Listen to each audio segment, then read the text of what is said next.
Hello guys, नमस्ते सम्पूर्णमा। आज चाहिँ हामी 2082 सालको होली सँगसँगै यसो माइन्ड फ्रेस गर्नको लागि काठमाडौँबाट हामी चाहिँ चन्द्रगिरी निस्किसकेका छौँ र हामी चाहिँ चन्द्रगिरी आएर पनि केबल कार चढेर आयौँ। अनि यसो हेरेको कस्तो रिङ्गटा लाग्ने के भिडियो त मजाले बनाउँछु भन्ने सोचिरहेको थिएँ। त्यो पनि एकदमै रिङ्गटा लाग्यो त्यही भएर मैले चाहिँ यसो भिडियो कस्तो भयो त्यो पनि राख्थ्यौँ न जस्तो लागेर यहाँ राखेको छु। र हेर्नु न गाइज, काठमाडौँको धुलोमा बस्दा बस्दा त यो हरियाली जङ्गलहरू देख्दा पनि एकदमै आनन्द आउने के कति राम्रो जङ्गलहरू हेर्नु न गाइज, हरियाली। अनि हामी चाहिँ माथि केबल कार चढेर जाँदै थियौँ। एकदमै रिङ्गटा लाग्यो। त्यही पनि यसो मोबाइल चाहिँ तेर्साइरहेको थिएँ, भिडियोहरू यसो भइरहेको रहेछ।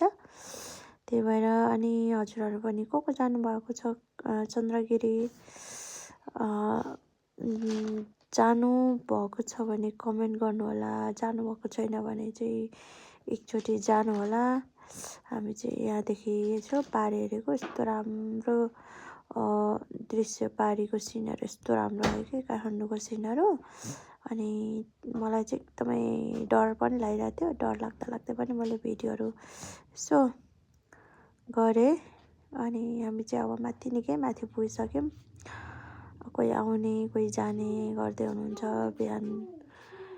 बिहान 8 बजीको समयमा पनि कति धेरै भिडहरू थियो। त्यही पनि हामी चाहिँ टिकट लिएर, त्यो दिन चाहिँ होलीको दिन चाहिँ निःशुल्क हुँदो रहेछ है गाइजहरू, टिकटहरू नलिँदा नि हुँदो रहेछ। तर टिकट लियो भने चाहिँ चाँडो आउन पाइन्छ। अब लाइन लागेर निःशुल्क, अब बिना टिकट आउँदा त एकदमै लाइन थियो, त्यहाँनिर धेरै मान्छेहरूको भिड थियो, लाइन निकै लामो थियो। त्यही पनि हामी चाहिँ टिकट लिएर अगाडि आयौँ।